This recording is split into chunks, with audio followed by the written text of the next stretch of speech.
सातवीं कक्षा के प्यारे बच्चों, आज हम सामाजिक विज्ञान की जो आपकी किताब है नागरिक शास्त्र, उसका अध्याय 1 उसको पढ़ेंगे। उसका नाम है समानता। प्यारे बच्चों, जब भी हमको विषय पढ़ते हैं तो हमारा ये कर्तव्य बनता है कि उस विषय के बारे में कुछ जान लें। जैसे कि अभी हम विषय पढ़ रहे हैं नागरिक शास्त्र, तो नागरिक शास्त्र होता क्या है इसका हमें पता होना चाहिए। तो नागरिक शास्त्र जो है वो नागरिकों के अधिकारों तथा कर्तव्यों का अध्ययन तथा विवेचन करने वाला शास्त्र होता है। इसमें हम जो नागरिकों के अधिकार हैं, ठीक है, और कर्तव्य हैं और उनसे जुड़े हुए जो विषय हैं उनका अध्ययन करेंगे। ठीक है, तो इसमें सबसे पहले जो अध्याय है वो है समानता। ठीक है, भारत एक लोकतंत्रीय देश है। आपकी ये पिछली कक्षा थी, छठी कक्षा, उसकी पुस्तक में हमने लोकतंत्रीय सरकार के मुख्य तत्वों के बारे में पढ़ा था, जैसे लोगों की भागीदारी, संघर्षों का शांतिपूर्ण समाधान, समानता और न्याय। समानता लोकतंत्र की मुख्य विशेषता है और इसकी कार्यप्रणाली के सभी पहलुओं को प्रभावित करती है। इस अध्याय में आप समानता के बारे में और अधिक जानेंगे, या क्या है लोकतंत्र के लिए, या आवश्यक क्यों है, और भारत में सब समान हैं या नहीं। ठीक है, तो इसके लिए एक कहानी है, कांता की कहानी है, जो चुनाव के दिन अपनी दोस्त सुजाता के साथ वोट डालने का इंतजार कर रही है। लाइन में खड़ी है, उसका इंतजार कर रही है। तो वो आपस में बातें कर रहे हैं, देखते हैं क्या बातें करते हैं। कितनी अच्छी बात है ना सुजाता, कि हम सब अपने देश के समान नागरिक के रूप में वोट डाल सकते हैं। जैन साहब भी हमारे साथ इसी लाइन में खड़े हैं। सुजाता कहती है हाँ बिल्कुल। सुजाता कहती है चल कांता अब तेरी बारी। अब कांता जो है जब वोट डालने जाती है बूथ के अंदर, तो वहाँ पे अपने से बात करती है कि मैं तो उसे वोट दूंगी जिसने हमारे मोहल्ले में पानी की पाइपलाइन लाने का वादा किया है। कुछ देर बाद जब वो वोट डाल के बाहर आ जाते हैं, तो जो साहब हैं जिनके घर वो, जैन साहब जिनके घर वो काम करती है, वो बोलते हैं उसको बाद में आना कांता। तो कांता बोलती है जी नमस्ते साहब। फिर कांता और सुजाता जो है वो आपस में बातें करते हैं। गुड़िया बुखार में पड़ी है और उसे अस्पताल लेकर जाना है, पर पहले साहब के घर का काम कर आऊं और उनसे कुछ पैसे उधार ले आऊं। घर पर जाने के बाद उसकी बेटी बीमार पड़ी है, तो उसको दवाई देते हुए या पानी देते हुए वो कहती है ले या पी ले, कुछ अच्छा लगेगा तुझे, और मैं जब शाम को लौटूंगी तो अपन अस्पताल चलेंगे, ठीक है। ठीक है, जब वो बाहर आती है, काम के लिए जाने लगती है, तो बाहर आके सोचती है गुड़िया बार बार बीमार नहीं पड़ेगी तो और क्या होगा, इस बस्ती में तो कभी साफ सफाई होती ही नहीं है। जब वो काम पे पहुंच जाती है तो उसकी मालकिन कहती है उसको कोनों को अच्छे से साफ करना। शाम को जब वो काम खत्म कर देती है तब उसकी मालकिन कहती है कांता ये ले तेरे पैसे, पर पहले से पैसे मांगने की आदत मत बना, समझी। जी मैडम नहीं बनाऊंगी। अब वो अपनी बेटी को लेकर अस्पताल पहुंचती है, तो वहाँ पे लाइन में लगती है, तो अपनी बेटी को बोलती है बस जरा सी देर और बेटी। फिर वो सोचती है जैन मैडम और जैन साहब वोट डालने के लिए लाइन में भले ही खड़े रहे हों, पर अपने बच्चों के इलाज के लिए उन्हें लाइन में नहीं लगना पड़ता है। ठीक है, तो ये थी कहानी किसकी, कांता की। तो कांता की कहानी जो है वो एक तरह से तो वो कहती है कि ठीक है लाइन में खड़े हैं सभी वोट देने के लिए, लेकिन बाकी जो जगह हैं, चाहे वो अस्पताल है, वहाँ पे गरीब लोगों को ही लाइन में लगना पड़ता है। जो संपन्न लोग हैं उनको लाइन में नहीं लगना पड़ता है। तो मताधिकार की समानता, सबसे पहला जो इसमें टॉपिक है वो है मताधिकार की समानता।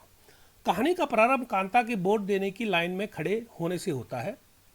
पुनः उन विभिन्न लोगों की ओर देखो जो उसके साथ लाइन में खड़े हैं। कांता अपने मालिक अशोक जैन को पहचान लेती है और अपने पड़ोसी छोटे लाल को भी।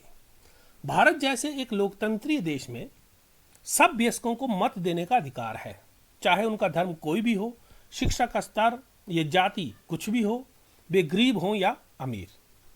इसे, जैसा कि आप पिछले वर्ष की पुस्तक में पढ़ चुके हैं, सार्वभौमिक वयस्क मताधिकार कहा जाता है और यह लोकतंत्रों का आवश्यक पहलू है।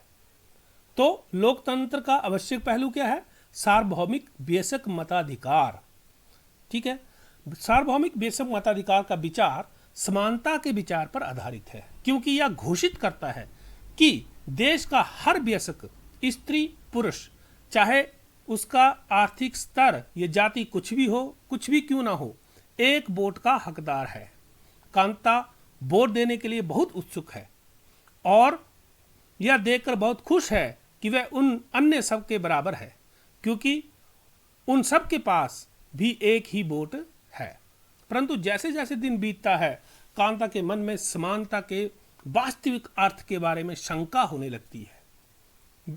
वह क्या बात है जिसने कांता के मन में शंका पैदा कर दी? आओ उसके जीवन की दिनचर्या देखें। वह एक झोपड़पट्टी में रहती है और उसके घर के पीछे एक नाला है। उसकी बेटी बीमार है, परंतु वह अपने काम से एक दिन की भी छुट्टी नहीं ले सकती, क्योंकि उसे अपने मालिक से बच्ची को डॉक्टर के पास ले जाने के लिए पैसे उधार लेने हैं। घरेलू काम की नौकरी उसे थका देती है और अंततः उसके दिन की समाप्ति फिर लंबी लाइन में खड़े होकर होती है। सरकारी अस्पताल के सामने लगी यह लाइन उस लाइन से भिन्न है जिसमें वह सुबह लगी थी, क्योंकि इस लाइन में खड़े अधिकांश लोग गरीब हैं। इस पेज के ऊपर एक प्रश्न भी है। आपके विचार से समानता के बारे में शंका करने के लिए कांता के पास क्या पर्याप्त कारण हैं?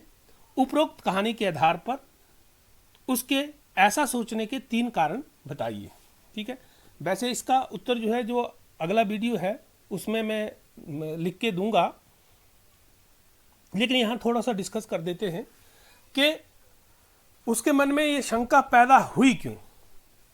उसके मन में शंका ऐसे पैदा हुई कि वो झोपड़पट्टी में रहती है, साथ ही एक गंदा नाला है जिसकी वजह से उसकी बेटी बीमार रहती है।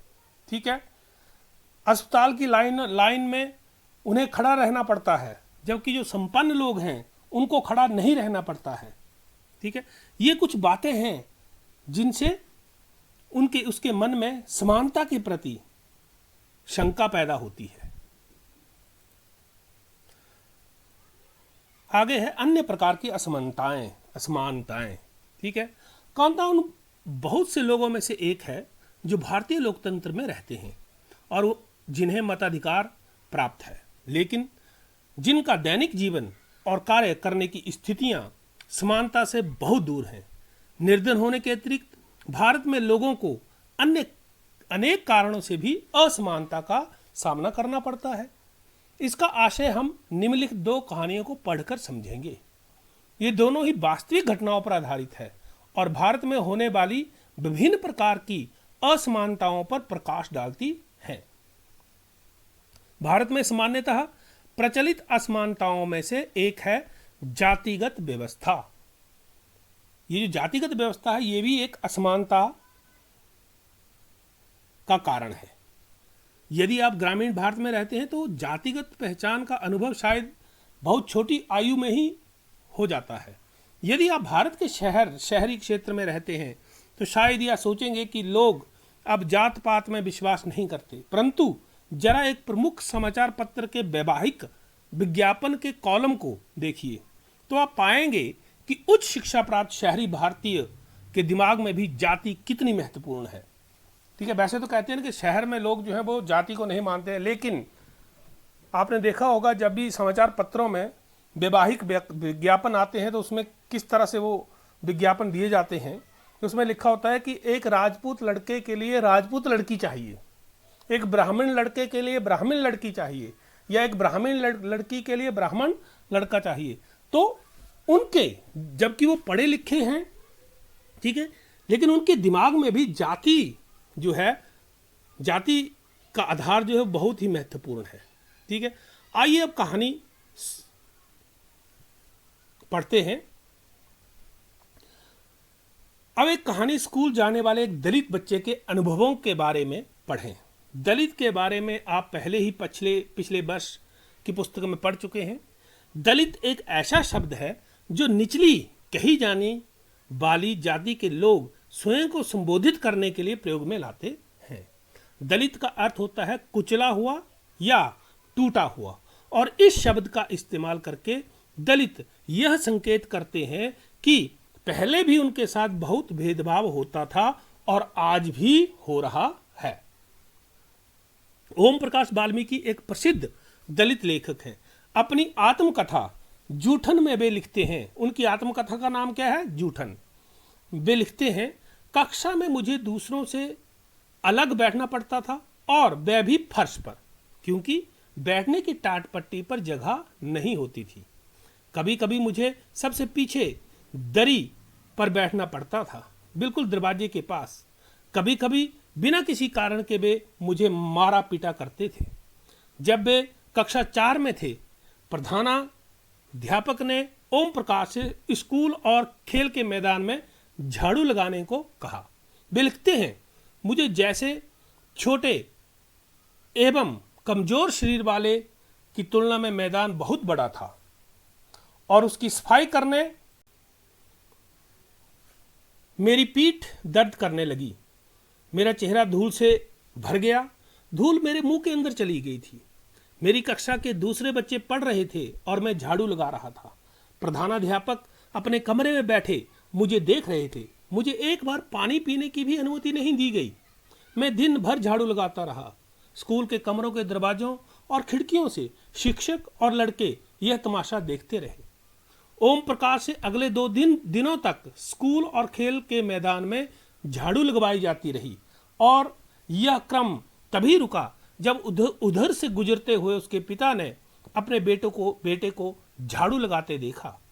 उन्होंने शिक्षकों का साहसपूर्वक सामना किया और ओम प्रकाश का हाथ पकड़कर स्कूल से बाहर जाते हुए ऊंचे स्वर में सबको सुनाते हुए कहा, तुम एक शिक्षक हो, इसलिए अभी मैं जा रहा हूं, लेकिन मास्टर इतना याद रखना, यह यहीं पढ़ेगा, इसी स्कूल में, और अकेला यही नहीं, इसके बाद और भी बहुत से यहां पढ़ने आएंगे।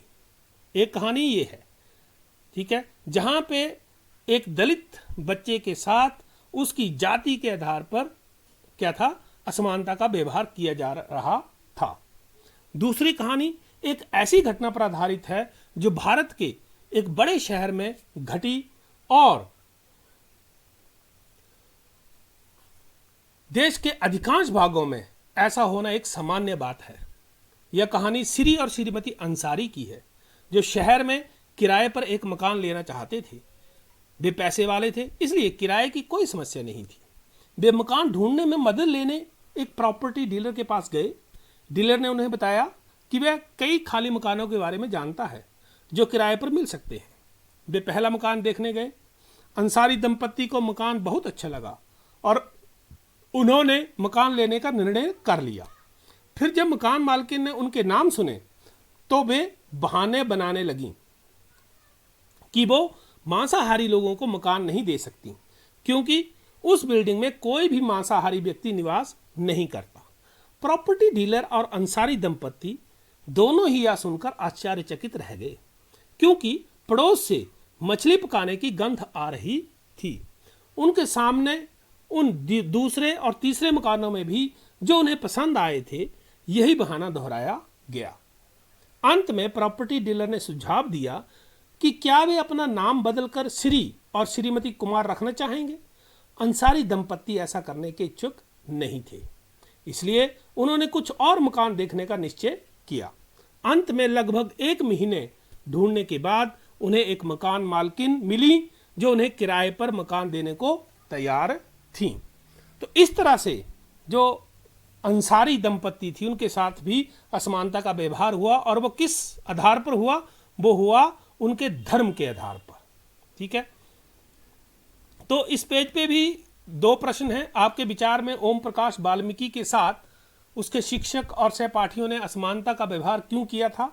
अपने आप को ओम प्रकाश वाल्मीकि की जगह रखते हुए 4 पंक्तियां लिखिए कि उक्त स्थिति में आप कैसा अनुभव करते। ठीक है, इसका उत्तर भी जो आपका अभ्यास का वीडियो है उसमें दिया गया है। ठीक है, तो यहाँ पे बात ये आती है कि जो ओम प्रकाश जी हैं, ओम प्रकाश वाल्मीकि जी थे, उनके साथ जातिगत आधार पर असमानता का व्यवहार हुआ था। ठीक है, और मान लो अगर हम उनकी जगह पे होते तो क्या होता? ठीक है, हमें एक असंतोष की भावना पैदा होती, हमें अपने ऊपर ग्लानि महसूस होती। ठीक है, और हमें अपने या जो हमारे साथ गलत व्यवहार हो रहा है उसके प्रति भी हमें रोष पैदा होता। ठीक है, दूसरा प्रश्न है, आपके विचार से अंसारी दंपत्ति के साथ असमानता का व्यवहार क्यों किया जा रहा था? यदि आप अंसारी दंपत्ति की जगह होते और आपको रहने के लिए इस कारण जगह न मिलती क्योंकि कुछ पड़ोसी आपके धर्म के कारण आपके पास नहीं रहना चाहते, तो आप क्या करते? वही तो सीधी सी बात है, मैंने अभी बताया कि अंसारी दंपत्ति के साथ धर्म के आधार पर असमानता का व्यवहार हुआ। ठीक है, और मान लो अगर हमारे साथ ऐसा होता धर्म के आधार पर, तो हम जो भी मकान मालिक हैं उनको समझाने की कोशिश करते और उनसे ये भी वादा करते कि हम जिस तरह से वो चाहते हैं उस तरह से रहेंगे। अगर उनको मांस पसंद नहीं है तो हम मांस नहीं खाएंगे, पकाएंगे। ठीक है, तो इस तरह से हम वहाँ पे अगर उनकी जगह पे होते तो ये काम करते हैं। ठीक है,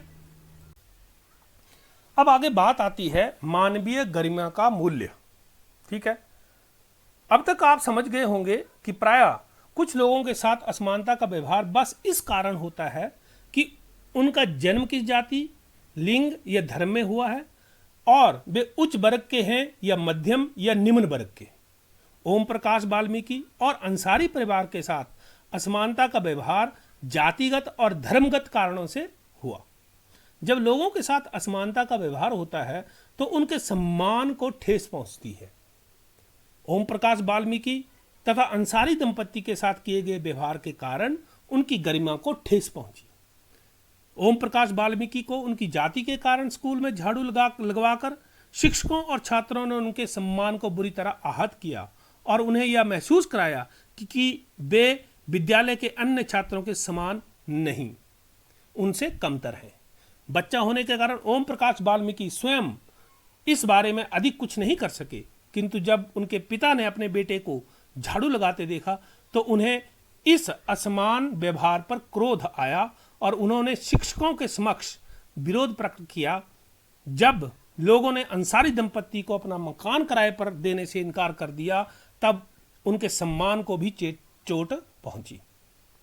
फिर जब प्रॉपर्टी डीलर ने उन्हें नाम बदलने का सुझाव दिया तब उनके आत्म सम्मान ने उन्हें ऐसा करने से रोक दिया और उन्होंने उस सुझाव को ठुकरा दिया। ओम प्रकाश और अंसारी दंपत्ति के साथ ऐसा व्यवहार नहीं होना चाहिए था। वे उसी सम्मान और उसी गरिमा के हकदार थे जो अन्य किसी व्यक्ति को मिलती है। भारतीय लोकतंत्र में समानता। भारतीय संविधान सब व्यक्तियों को समान मानता है। इसका अर्थ है कि देश के व्यक्ति चाहे वे पुरुष हों या स्त्री, किसी भी जाति, धर्म, शैक्षिक या आर्थिक पृष्ठभूमि से संबंध रखते हों, वे सब समान माने जाएंगे। लेकिन इसके बाद भी हम यह नहीं कह सकते कि असमानता खत्म हो गई है। ठीक है, तो यहाँ पे भी 2 प्रश्न हैं। यदि आप अंसारी परिवार के एक सदस्य होते तो प्रॉपर्टी डीलर के नाम बदलने के सुझाव का उत्तर किस प्रकार देते? तो इसका उत्तर भी आपको दिया जाएगा जो अगला वीडियो होगा। यहाँ थोड़ा सा मैं आपको एक हिंट दे देता हूँ कि अगर हम अंसारी दंपत्ति के कोई एक सदस्य होते तो हम प्रॉपर्टी डीलर को ये कहते कि ठीक है, हम तो नाम बदल लेंगे, ठीक है, लेकिन जो हमारे पास हमारे रिश्तेदार आएंगे उनके नाम कैसे बदलेंगे? दूसरी बात कि हमारे जो धर्म के त्यौहार हैं, ठीक है, पर्व हैं, उनको हम कैसे भूल जाएंगे, ठीक है। तीसरी बात, चलो मान लो मैं नाम बदल भी लेता हूँ, ठीक है, हम नाम बदल भी लेते हैं, लेकिन ये डर तो हमारे दिल में रहेगा कि कभी ना कभी हमारे मकान मालिक को हमारा असली नाम जो है वो पता चल जाएगा, तब क्या होगा, ठीक है। दूसरा है, क्या आपको अपने जीवन की कोई ऐसी घटना याद है जब आपकी गरिमा को चोट पहुंची हो, आपको उसमें कैसा महसूस हुआ था, ठीक है। तो यहाँ पे अगर आपके दिमाग में कोई है बात जिससे आपके गरिमा को चोट पहुंची हो, इस तरह का व्यवहार आपके साथ हुआ, तो वो आप लिख सकते हैं, ठीक है। जैसे अगर मैं अपनी बात करूं तो मेरे साथ इस तरह का व्यवहार नहीं हुआ, ठीक है। अगर किसी के साथ हुआ है तो उसके हिसाब से क्या है, ठीक है, कि जैसे होता है ना कि मान लो कि हमारे यहाँ क्या है, जो बाहर से लोग आते हैं, चाहे वो यूपी से हों, बिहार से हों, उत्तराखंड से हो, झारखंड से, उन सबको हम क्या बोलते हैं, भैया बोल देते हैं, भैया, ठीक है। और ये भैया शब्द उनको सिर्फ कहने के लिए नहीं, हम अपने लोगों को भी जब उनको अपमानित करना हो तो हम क्या बोल देते हैं, अरे भैया की तरह काम मत करो, ऐसा बोलते हैं ना। तो इसका मतलब ये अपमानित करने के लिए शब्द का हम प्रयोग करते हैं। तो अगर इस तरह की बात हमारे साथ हो तो हमें बहुत बुरा लगेगा, ठीक है। इसी तरह से 1975 में एक फिल्म बनी थी दीवार, ठीक है। उसमें एक जूते पॉलिश करने वाले लड़का जो है, जब उसको फेंक कर पैसे दिए जाते हैं तो वो उन पैसों को लेने से मना कर देता है, ठीक है, कि मैं फेंके हुए पैसे नहीं लेता हूं, ठीक है। तो ये क्या है, ये है एक गरिमा, कि उसके अंदर आत्मसम्मान है, गरिमा है, ठीक है, अपने सम्मान के लिए वो लड़ रहा है, ठीक है। तो इसका एक डायलॉग भी आपने सुना होगा, अमिताभ बच्चन का डायलॉग है कि मैं आज भी फेंके हुए पैसे नहीं लेता, ठीक है ना। तो ये क्या है, यही है गरिमा, ओके। ये जो असमानता है ये अभी तक खत्म नहीं हुई है, लेकिन फिर भी कम से कम भारतीय संविधान में सब व्यक्तियों को समानता के सिद्धांत को मान्य किया गया है। जहां पहले भेदभाव और दुर्व्यवहार से लोगों की रक्षा करने के लिए कोई कानून नहीं था, अब अनेक कानून लोगों के सम्मान तथा उनके साथ समानता के व्यवहार को सुनिश्चित करने के लिए मौजूद हैं। समानता को स्थापित करने के लिए संविधान में जो प्रावधान हैं उनमें से कुछ निम्नलिखित हैं। पहला है, प्रथम, कानून की दृष्टि में हर व्यक्ति समान है। इसका तात्पर्य यह है कि हर व्यक्ति को देश के राष्ट्रपति से लेकर कांता जैसी घरेलू काम की नौकरी करने वाली महिला तक सभी को एक ही जैसे कानून का पालन करना है, चाहे वो राष्ट्रपति है, प्रधानमंत्री है, कोई भी है, ठीक है, उन सबको एक जैसे कानून का पालन करना है। दूसरा है, किसी भी व्यक्ति के साथ उसके धर्म, जाति, वंश, जन्म स्थान और उसके स्त्री या पुरुष होने के आधार पर भेदभाव नहीं किया जा सकता है। तीसरा है, हर व्यक्ति सार्वजनिक स्थानों पर जा सकता है जिनमें खेल के मैदान, होटल, दुकानें और बाजार आदि सम्मिलित हैं। सब लोग सार्वजनिक कुओं, सड़कों और नहाने के घाटों का उपयोग कर सकते हैं। चौथा है, अस्पृश्यता का उन्मूलन कर दिया गया है। शासन ने संविधान द्वारा मान्य किए गए समानता के अधिकार को दो तरह से लागू किया है। पहला, कानून के द्वारा, और दूसरा सरकार की योजनाओं व कार्यक्रमों द्वारा सुविधाहीन समाजों की मदद करके, ठीक है। तो दो तरह से समानता का जो अधिकार है उसको लागू किया है। पहला, कानून बनाए हैं उसके लिए। दूसरा, जो गरीब लोग हैं या कमजोर वर्ग है उनके लिए, उनके विकास के लिए योजनाएं बनाकर, कार्यक्रम बनाकर समानता लाने के प्रयास किया है। यहाँ आप ऊपर देख रहे हैं, ये हमारा जो संसद भवन है दिल्ली में, उसका चित्र है। तो ये संसद हमारे लोकतंत्र का आधार स्तंभ है, ठीक है। लोकतंत्र का आधार स्तंभ क्या है? संसद। और हम अपने निर्वाचित प्रतिनिधियों के माध्यम से उसमें प्रतिनिधित्व पाते हैं, ठीक है, ओके। अब जैसा कि हमने पीछे पढ़ा कि दो तरह से जो है सरकारें जो है समानता के अधिकार को लागू कर रही हैं, एक कानून के द्वारा, दूसरा योजनाएं और कार्यक्रम बनाकर। तो भारत में ऐसे अनेक कानून हैं जो व्यक्ति के समान व्यवहार प्राप्त करने के अधिकार की रक्षा करते हैं। कानून के साथ साथ सरकार ने उन समुदायों जिनके साथ सैकड़ों वर्षों तक असमानता का व्यवहार हुआ है, उनका जीवन सुधारने के लिए अनेक कार्यक्रम और योजनाएं लागू की हैं। ये योजनाएं यह सुनिश्चित करने के लिए चलाई गई हैं कि जिन लोगों को अतीत में अवसर नहीं मिले वह उन्हें अधिक अवसर प्राप्त हों। इस दिशा में सरकार द्वारा उठाया गया एक कदम है मध्याह्न भोजन की व्यवस्था, मिड डे मील। इस कार्यक्रम के अंतर्गत सभी सरकारी प्राथमिक स्कूलों के बच्चों को दोपहर का भोजन स्कूल द्वारा दिया जाता है। यह योजना भारत में सर्वप्रथम तमिलनाडु राज्य में प्रारंभ की गई और 2001 में उच्चतम न्यायालय ने सभी राज्य सरकारों को इसे अपने स्कूलों में 6 माह के अंदर आरंभ करने के निर्देश दिए। इस कार्यक्रम के काफ़ी सकारात्मक प्रभाव हुए। उदाहरण के लिए दोपहर का भोजन मिलने के कारण गरीब बच्चों ने अधिक संख्या में स्कूल में प्रवेश लेना और नियमित रूप से स्कूल जाना शुरू कर दिया। शिक्षक बताते हैं कि पहले बच्चे खाना खाने घर जाते थे और फिर वापस स्कूल लौटते ही नहीं थे, परंतु अब जब से स्कूल में मध्याह्न भोजन मिलने लगा है, उनकी उपस्थिति में सुधार आया है। वे माताएं जिन्हें पहले अपना काम छोड़कर दोपहर को बच्चों को खाना खिलाने घर आना पड़ता था, अब उन्हें ऐसा नहीं करना पड़ता है। इस कार्यक्रम से जातिगत पूर्वाग्रहों को कम करने में भी सहायता मिली है, क्योंकि स्कूल में निम्न व उच्च जाति के बच्चे साथ साथ भोजन करते हैं। कुछ स्थानों पर तो भोजन पकाने के लिए दलित महिलाओं को काम पर रखा गया है। मध्याह्न भोजन कार्यक्रम ने निर्धन विद्यार्थियों की भूख मिटाने में भी सहायता की है, जो प्रायः खाली पेट स्कूल आते हैं और इस कारण पढ़ाई पर ध्यान केंद्रित नहीं कर पाते हैं। यद्यपि शासकीय कार्यक्रम अवसरों की समानता बढ़ाने में महत्वपूर्ण भूमिका निभा रहे हैं, किंतु अभी भी बहुत कुछ करने की आवश्यकता है। मध्याह्न भोजन कार्यक्रम ने निर्धन बच्चों का स्कूलों में प्रवेश और उनकी उपस्थिति तो बढ़ा दी है, लेकिन फिर भी इस देश में वे स्कूल जहां अमीरों के बच्चे जाते हैं उन स्कूलों से बहुत अलग हैं। अब यहाँ पे भी आप देख रहे होंगे तस्वीर में बच्चों को जो भोजन है वो परोसा जा रहा है। उत्तराखंड का है ये, ठीक है। इसके ऊपर भी कुछ प्रश्न हैं। पहला है, मध्याह्न भोजन कार्यक्रम क्या है? क्या आप इस कार्यक्रम के 3 लाभ बता सकते हैं? आपके विचार से यह कार्यक्रम किस प्रकार समानता की भावना बढ़ा सकता है? तो मध्याह्न भोजन क्या है? इस कार्यक्रम के अंतर्गत जो सरकारी प्राथमिक स्कूल हैं वहाँ बच्चों को दोपहर का भोजन स्कूल द्वारा दिया जाता है। ये है आपका मिड डे मील, ठीक है।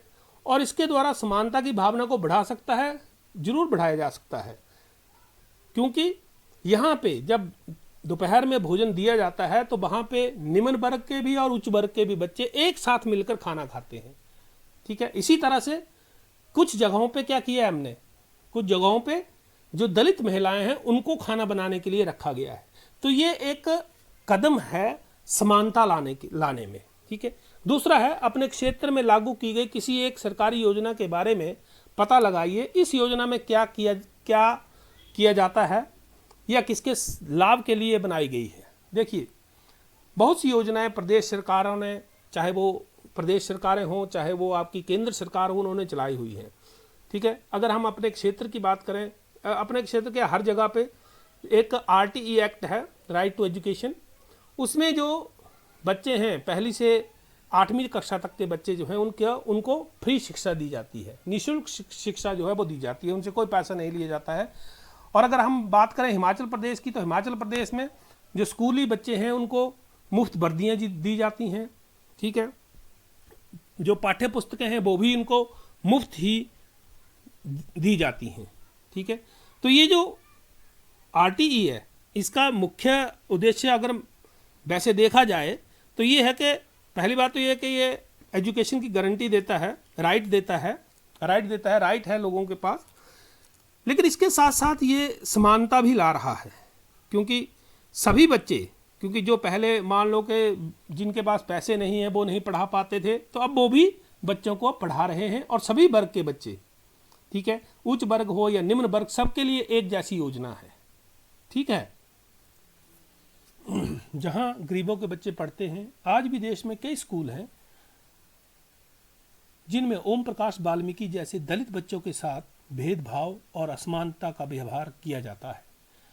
इन बच्चों को ऐसी असमान स्थितियों में धकेला जाता है जहां उनके सम्मान की रक्षा नहीं हो पाती। ऐसा इसलिए है क्योंकि कानून बन जाने के बाद भी लोग उन्हें समान समझने से इनकार कर देते हैं। इसका मुख्य कारण यह है कि दृष्टिकोण में बहुत धीरे धीरे परिवर्तन हो आता है।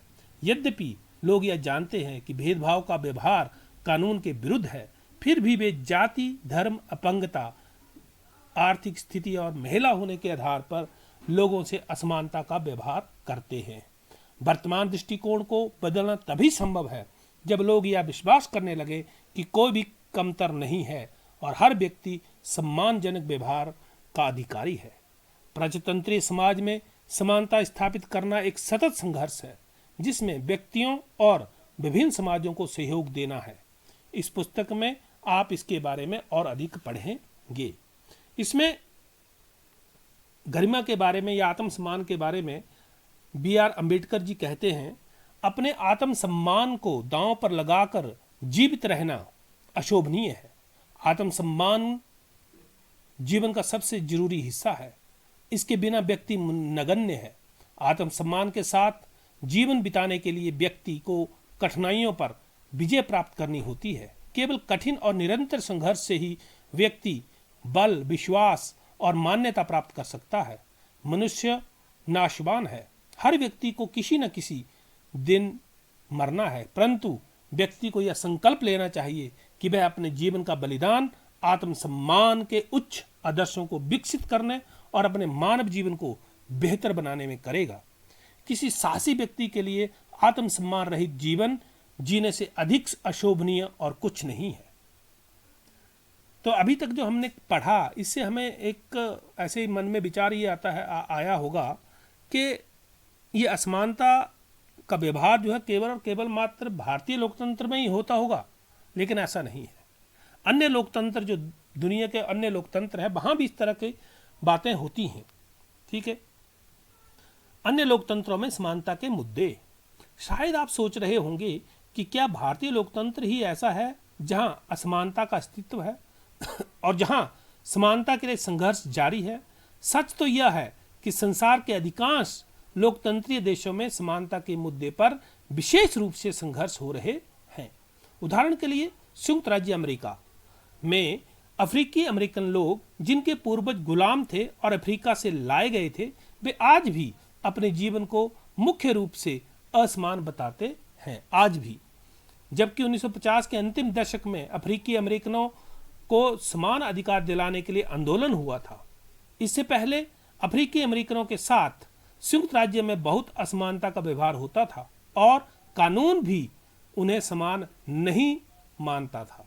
उदाहरण के लिए, बस से यात्रा करते समय उन्हें बस में पीछे बैठना पड़ता था, या जब भी कोई गोरा आदमी बैठना चाहे उन्हें अपनी सीट से उठ जाना पड़ता था। तो इस तरह की असमानता का व्यवहार केवल और केवल मात्र भारतवर्ष में ही नहीं, अन्य लोकतंत्र और जिसे हम विकसित देश कहते हैं अमेरिका, वहां भी होते हैं और आज भी लोग कहते हैं कि वो समान नहीं है। रोजा पार्क्स एक अफ्रीकी अमेरिकन महिला थी। 1 दिसंबर 1955 को दिन भर काम करके थक जाने के बाद बस में उन्होंने अपनी सीट एक गोरे व्यक्ति को देने से मना कर दिया। उस दिन उनके इनकार से अफ्रीकी अमेरिकनों के साथ असमानता को लेकर एक विशाल आंदोलन प्रारंभ हो गया, जो नागरिक अधिकार आंदोलन, सिविल राइट्स मूवमेंट कहलाया। 1964 के नागरिक अधिकार अधिनियम ने नस्ल, धर्म और राष्ट्रीय मूल के आधार पर भेदभाव को निषेध कर दिया। उसने यह भी कहा कि अफ्रीकी अमेरिकन बच्चों के लिए सब स्कूलों के दरवाजे खोले जाएंगे और उन्हें उन अलग स्कूलों में नहीं जाना पड़ेगा जो विशेष रूप से केवल उन्हीं के लिए खोले गए थे। इतना होने के बावजूद भी अधिकांश अफ्रीकी अमेरिकन गरीब हैं। अधिकतर अफ्रीकी अमेरिकन बच्चे केवल ऐसे सरकारी स्कूलों में प्रवेश लेने के ही सामर्थ्य रखते हैं जहां कम सुविधाएं हैं और कम योग्यता वाले शिक्षक हैं, जबकि गोरे विद्यार्थी निजी स्कूलों में जाते हैं या उन क्षेत्रों में रहते हैं जहां के सरकारी स्कूलों का स्तर निजी स्कूलों जैसा ही ऊंचा है। आपकी किताब में जो भारत के संविधान के अनुच्छेद 15 है उसके कुछ अंश दिए हुए हैं, आइए उनको पढ़ते हैं। धर्म, मूल वंश, जाति, लिंग या जन्म स्थान के आधार पर विभेद का प्रतिषेध। एक राज्य किसी नागरिक के विरुद्ध केवल धर्म, मूल वंश, जाति, लिंग, जन्म स्थान या इनमें से किसी के आधार पर कोई विभेद नहीं करेगा। दूसरा, कोई नागरिक केवल धर्म, मूल वंश, जाति, लिंग, जन्म स्थान या इनमें से किसी के आधार पर एक दुकानों, सार्वजनिक भोजनालयों, होटलों और सार्वजनिक मनोरंजन के स्थानों में प्रवेश या पूर्णतः या भागतः राज्य निधि से पोषित या साधारण जनता के प्रयोग के लिए समर्पित कुओं, तालाबों, स्नान घाटों, सड़कों और सार्वजनिक समागम के स्थानों के उपयोग से के संबंध में किसी भी निर्योग्यता, दायित्व, निर्बंधन या शर्त के अधीन नहीं होगा।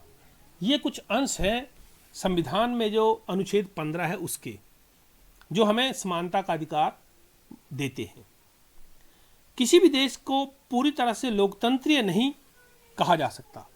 हमेशा से ही ऐसे समुदाय और व्यक्ति होते हैं जो लोकतंत्र को नए अर्थ देते हैं और अधिक से अधिक समानता लाने के लिए नए नए सवाल उठाते हैं। इसके केंद्र में वह संघर्ष है जो सब व्यक्तियों को समानता और सम्मान दिलाने का पक्षधर है। इस पुस्तक में आप पढ़ेंगे कि किस तरह समानता का प्रश्न भारतीय लोकतंत्र में हमारे दैनिक जीवन के विभिन्न पहलुओं को प्रभावित करता है। इन पाठों को पढ़ते हुए विचार कीजिए कि क्या सब व्यक्तियों की समानता और उनके आत्म सम्मान को ऊंचा रखने की भावना को लोग स्वीकार कर रहे हैं या नहीं। तो यहाँ आपका ये पाठ जो है वो पूरा हो गया है। ठीक है, तो यहाँ पे हमने समानता के बारे में पढ़ा। ठीक है, किस तरह से हमारे देश में, हमारे समाज में जो असमानता है वो फैली हुई है, चाहे वो धर्म के आधार पर हो, जाति के आधार पर हो। ठीक है, 21वीं सदी में हम पहुंच गए हैं, लेकिन फिर भी हम इन सब बातों पे विश्वास करते हैं और लोगों से असमानता का व्यवहार करते हैं। इसके लिए सबसे जरूरी बात क्या है कि हमें अपना दृष्टिकोण बदलना है, अपने दृष्टिकोण में बदलाव लाना है। हर एक इंसान को अपने जैसा समझना है, हर एक इंसान को अपने समान समझना है और हर एक व्यक्ति की गरिमा का हमें आदर करना है। उसके आत्म सम्मान को ठेस नहीं पहुंचानी है। जिस तरह से आपका सम्मान, उसी तरह से दूसरे का सम्मान। समझ गए? आगे है अब अभ्यास। ये अभ्यास मैंने आपको बताया कि अगले वीडियो में आपको करवाऊंगा। इसके साथ ही नीचे शब्द संकलन है, वो आपको समझा देता हूं। पहला है सार्वभौमिक बेसिक मताधिकार। यह लोकतंत्रीय समाज का अत्यंत महत्वपूर्ण पहलू है। इसका अर्थ है कि सभी वयस्क 18 वर्ष एवं उससे अधिक आयु के नागरिकों को वोट देने का अधिकार है, चाहे उनकी सामाजिक या आर्थिक पृष्ठभूमि कुछ भी हो, बिना किसी भेदभाव के सबके पास एक वोट देने का अधिकार है। गरिमा, इसका तात्पर्य अपने आप को और दूसरे व्यक्तियों को सम्मान योग्य समझने से है। संविधान, यह वह दस्तावेज है जिसमें देश की जनता व सरकार द्वारा पालन किए जाने वाले नियमों और अधिनियमों को निरूपित किया गया है। नागरिक अधिकार आंदोलन, एक आंदोलन जो संयुक्त राज्य अमेरिका में 1950 के दशक के अंत में प्रारंभ हुआ और जिसमें अफ्रीकी अमेरिकन लोगों ने नस्लगत भेदभाव को समाप्त करने और समान अधिकारों की मांग की। ठीक है, तो ये हो गया आपका पाठ समानता। ठीक है, इसमें एक शब्द बहुत बार आया, लोकतंत्र। वैसे तो आपने पहले पढ़ा है, लेकिन थोड़ा सा यहाँ पे क्लैरिफाई कर दूं। लोकतंत्र होता क्या है? अगर बिल्कुल साधारण शब्दों में बोलें तो लोकतंत्र है लोगों का, लोगों के द्वारा और लोगों के लिए शासन। ठीक है, लोगों का ही, लोगों के द्वारा ही और लोगों के लिए ही शासन जो है उसको हम बोलते हैं लोकतंत्र, लोगों का तंत्र। समझ गए? ओके, मुझे आशा है कि आपको ये पाठ समझ में आया होगा। तो एक बार फिर से आप लोगों ने जो समानता है उसके बारे में सोचो, अपने आसपास देखो कहीं असमानता तो नहीं हो रही है, और उसको ख़त्म करने के लिए क्या कर सकते हैं आप वो भी देखिए। इसके साथ ही ये पाठ आपका समाप्त हो गया। अगला वीडियो जो है वो आपके इस अभ्यास के जो प्रश्न हैं उनके उत्तर देने के लिए बनाऊंगा, तो वो भी आप देखें। धन्यवाद। मेरे चैनल को लाइक, शेयर और सब्सक्राइब जरूर करें। धन्यवाद।